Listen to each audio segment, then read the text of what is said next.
ng santol. Oo. Wala na santol naman. Ay, alin ba? Anong puno meron doon? May kakwate, may... Ay, yun doon. Mahal naman ang loob doon. Nakong puno man. Kung saan na lang nakahula ang nanay, kung saan na lang mabanggit ang puno. Kaya nga, tinatanong sa inyo nang hindi ako manghula. Ano ka ba? Kasi pagka nakita pagka sinabi yung... Yun na nga nyo, yun. pa-orasyon na nyo kay Yun na Egypt. nga. Orasyon na ni Egypt. Ayan ako. Delikado. Upa. Ano orasyon? Gumaling ka ikaw kung may upa, kung Ano wala kaya yun, lumala sabat? ka. Ang layo kanya lamang. Gout? Nakatamad naman huminom ng herbal. Tinuturuan na, ayaw naman kami ba? Ako pa, kung alak ang ibigay mo. Yan, matulay. Alak ang... Yun, uminom ka ng alak at nang lalong lumakas yan.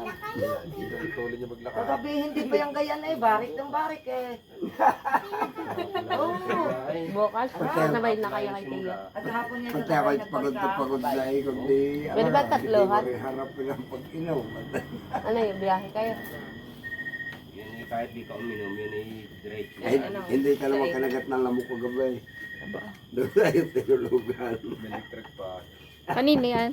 Wow, thank you. Electric pa. Hindi kaya ito nanay. Oh, smile. Eh, kaganda naman ang Daw, bebe na yan. Smile. Abang.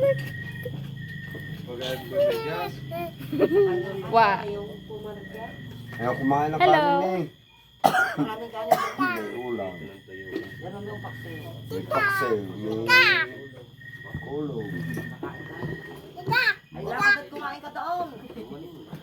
Kumain ka muna, pananabangan kang kumain pag sumana ka na. Ay, sabi mo hindi ka kakain. Eh, nung may pakse, kakain ka lang ka doon.